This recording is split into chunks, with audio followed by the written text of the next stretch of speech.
Ladies and gentlemen, boys and girls, humanoids of all descriptions, welcome to the channel. I am Cap. This is my place. It's time for our monthly cooking tutorial. This month, we're going to smoke some pork baby back ribs. We're going to do them, depending on how you like to lump and split, 4 different ways. Membrane on, membrane off, with my homemade rub, and with something simple, garlic, salt, and rosemary. Let's get started. As always, we're going to start by taking a look at the stuff we need equipment-wise, and then ingredients. So for equipment, we need a cookie sheet. We're going to line the cookie sheet with aluminum foil while we're seasoning the ribs, and later we're going to wrap the ribs in the aluminum foil.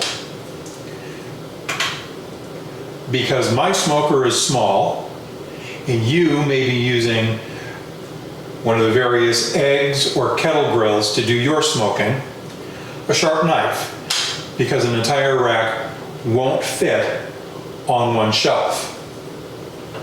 We need a butter knife, nitrile gloves, a pair of shears, and a pair of insulated gloves, because food that's been in something that's hot is also hot. For ingredients, like I said, we're going to use my homemade rub, and on another rack we're going to use a combination of garlic salt and rosemary leaves. The only thing you don't see here, obviously, is 2 racks of pork baby back ribs. We don't let pork hang out coming up to room temperature. So I'm going to shut the camera off.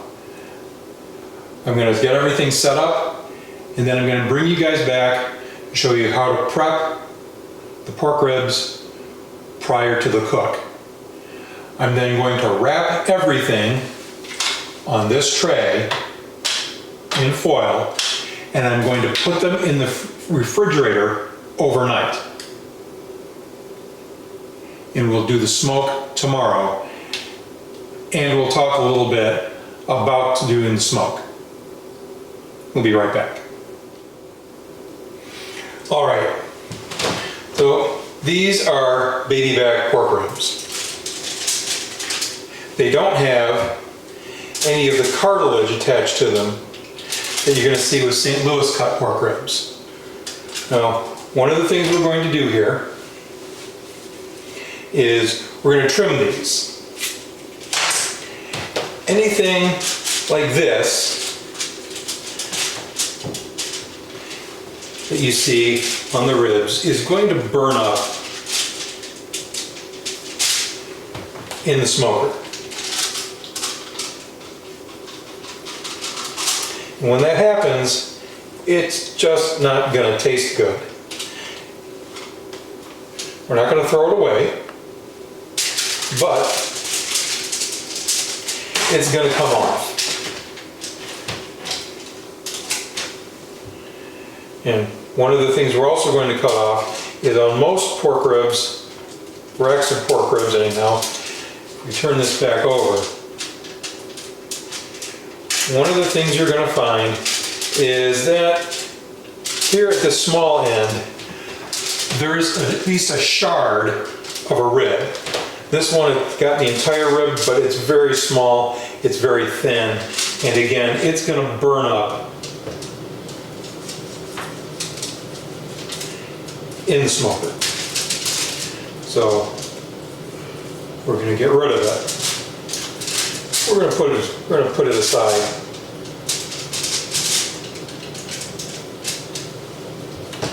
We're going to do the same thing with both racks, and I'll bring you guys right back. All right, so as I said in the intro, one of the things we're going to do is we're going to cook half of these membrane on and half membrane off. What am I talking about? On the inside of the rib cage, there's a membrane that helps hold the animals inside. We're going to slip our butter knife underneath that so that we can get a finger underneath there.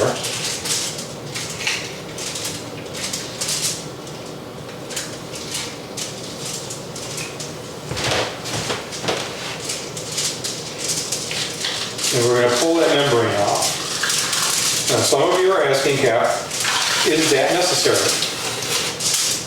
Well, some people think it is necessary for barbecue, and some people think it's not. Since this is a tutorial, I'm showing you both ways. This is that membrane.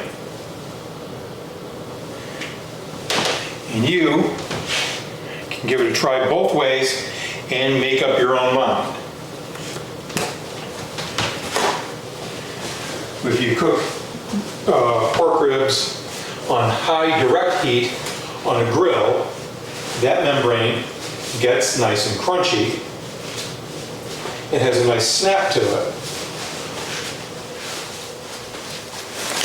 It may not get crunchy like that when we're smoking, and some people feel that it inhibits the meat absorbing smoke on both sides. And because the smoke doesn't absorb on both sides, they also feel that the spices won't be absorbed as well.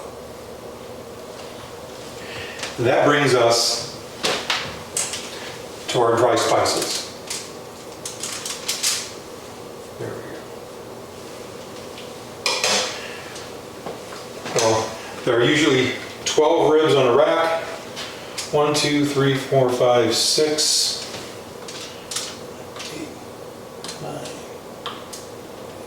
12. This one has 13, but we're going to cut through it right here.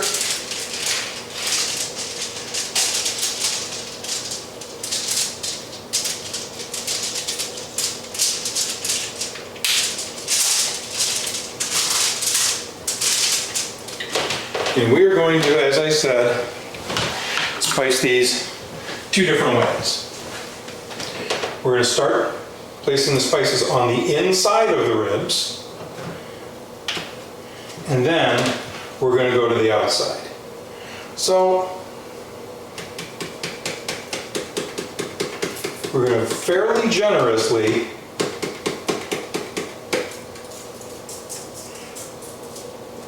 coat these. And I'll come over here, make sure I get the ends.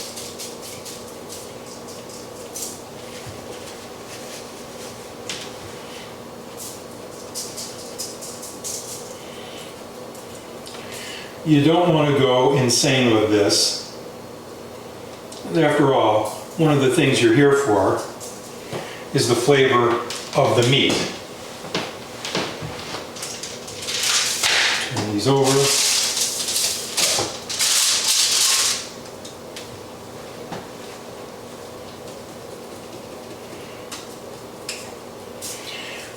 Now when you're doing this, sometimes these spices will start to clump up. Sometimes it's because it's humid. Sometimes static electricity may have something to do with it. Just go ahead, shake it back and forth, and you can break up those clumps.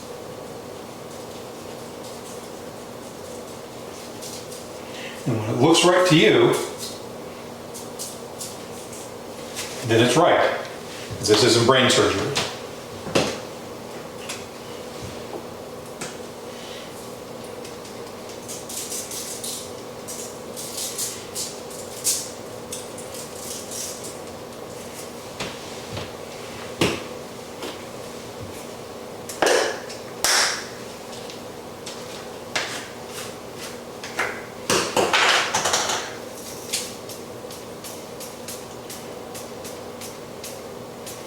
All right. Now, well, I let this tack up a little bit here before I turn that second rack over. I'm going to talk about smoking a little bit. Smoking takes place at lower temperatures than grilling. Somewhere 225 degrees to 250 degrees. You get much over 250, you're now starting to grill. We cook low and slow to break down connective tissue. And the other thing that we're doing is we're imparting flavor with the wood smoke that we expose the meat to. So there's no set time. The first part of the cook tomorrow, we're going to look for color. When they look right, that's when we're going to wrap the meat in foil and we're going to cook to temperature. Some people will say, will you cook to tenderness? One tends to lead to the other. Let me go over.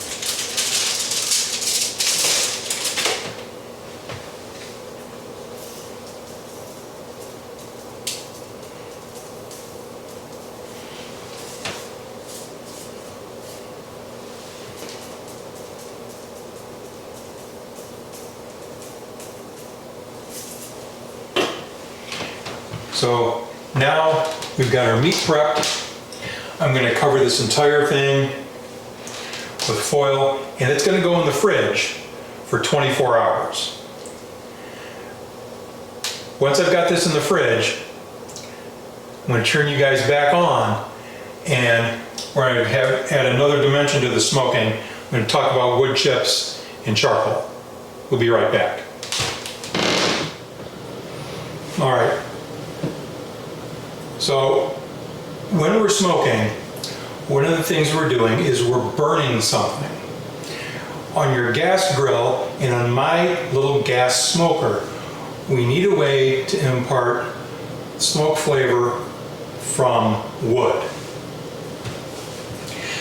You may have an offset smoker.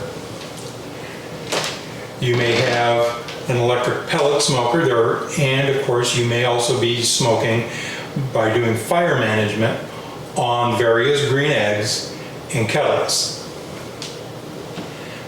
So in addition to burning splits via small logs, we can use lump charcoal, and we can use chips and chunks of wood that are professionally dried and packaged.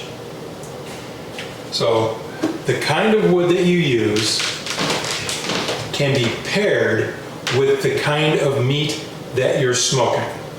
And of course, it's all subject to your taste. Many wood from fruit trees like apple, cherry, peach, and nut trees like pecan are excellent for use in smoking. We also have mesquite and post oak. In your smoker, if you don't have an offset, you're going to have some type of hopper or basket where you're going to place pieces of wood or chips. A lot of sources are going to tell you that you need to soak the wood if it's chips before using them. Additionally, a lot of sources will tell you that no matter what type of smoker you have, that you need to use a water tray in the cook chamber because the steam will help smoke stick to the meat. That may be true. I don't use a water tray. I get good smoke penetration and good smoke flavor. So there's a nice Maillard reaction smoke ring in the meat. And the other thing that I don't get, which I find undesirable to have, in my smoker, where there's a gas burner in the bottom of a sheet metal box, is that water tray creates a musty odor. I don't think that's healthy. I don't want that smell in my smoker. I don't want my food going in that, no matter how long it's in there. So I smoke without a water tray. And I don't have any problems getting good results. I don't think you will either. But again, this is a tutorial. You're new to this. Try it both ways and make your own decision. The other thing that you need to think about is what you're smoking. The pork ribs that we just seasoned up are very easy to learn to smoke. They're very forgiving, as are fattier things like chicken thighs. Things like brisket, on the other hand, are very difficult to master. So instead of starting off with the most difficult thing possible, start off with the pork ribs or with some chicken thighs. So that's it for right now. Tomorrow, I'm going to put the ribs on the smoker. It doesn't matter what your smoker looks like. You don't need to see mine because you don't have the one that I've got. Again, we're going to cook until we have the appearance that we want. Then we're going to wrap. The wrapping portion I'll show you because there's a trick to it. And for you, through the magic of editing, I'll be right back. Quick warning for any headphone users out there. Unfortunately, the acoustics in my kitchen are less than great. And so working with a foil doesn't sound good. So watch your volume. Sorry. All right, everybody, we're back. It's a different day. We've taken the ribs off the smoker, and at this point, I am handling them with insulated gloves. They reached a color. See, that's the first phase of our cook. They've reached a color that I find acceptable in person to my eye. Now we're going to wrap them. When we cooked, the inside of the rib was down. Now we're going to wrap in foil, and that means we're going to turn them so the inside of the rib will be up in the smoker. We're going to fold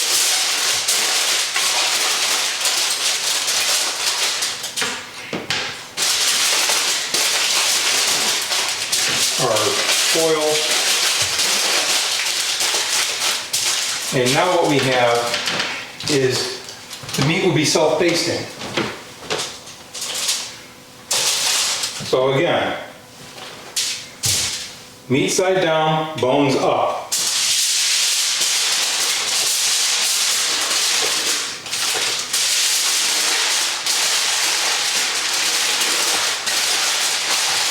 The other thing that's going to happen here is if you manage, and I frequently manage, to puncture the foil with the bones, you're not going to lose as much juice. You don't want your ribs to be dry, so that's one of the reasons we're wrapping them up in foil. The other thing you can do, and it's only just become available in my area, and I've not had a chance to try it yet, is wrap your ribs and other smoked meats in butcher paper.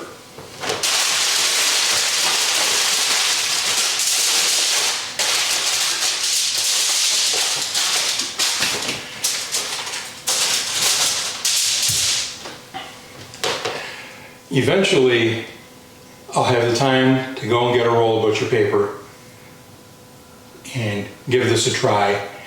And if I like the way it works, if there's a really big difference to it, I'll get back and I'll make another video.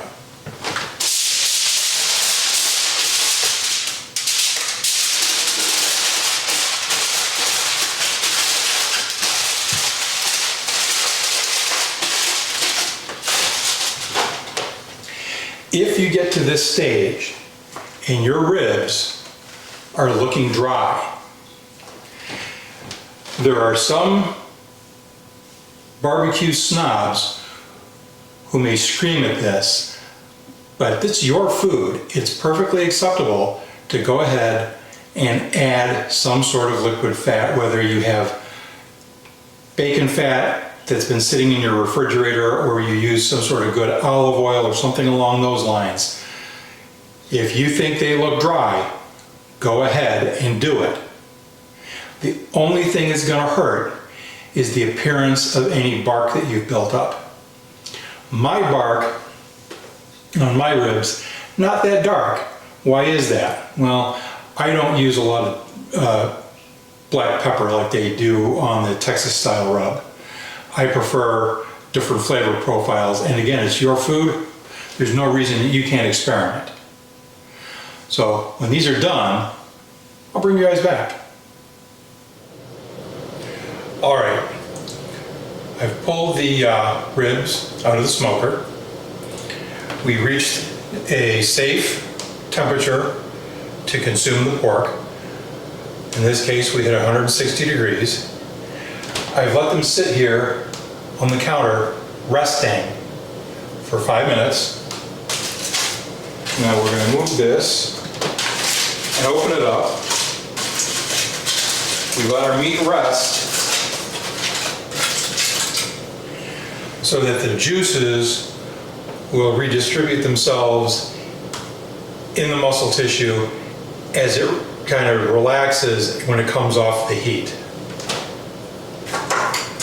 I'm going to take you guys off the tripod for a couple of seconds and show you these up close. Okay, everyone. This is the ribs that we did with some garlic salt and some rosemary. You can see they've got a nice color on them.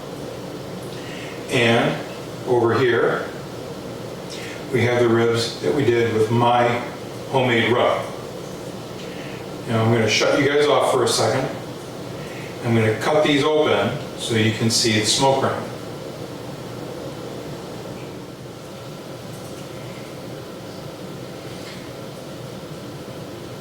Okay, everyone.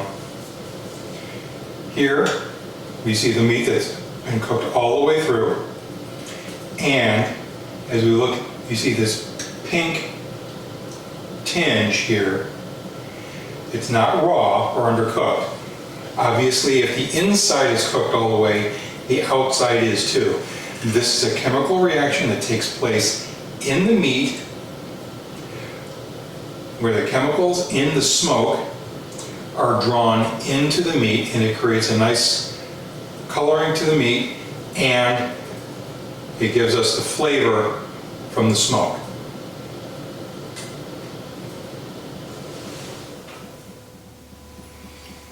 All right, everybody, this has been just one of many ways to prepare pork ribs on a smoker. Remember, it's your food. It gets cooked to your taste. If you didn't make food poisoning and it tastes good to you, you did it right. If you enjoyed the video, found it useful, please remember to like, share, and subscribe, and leave a politely worded comment down below in the comment section. New videos every Wednesday, cooking tutorial once a month. We'll see you next time.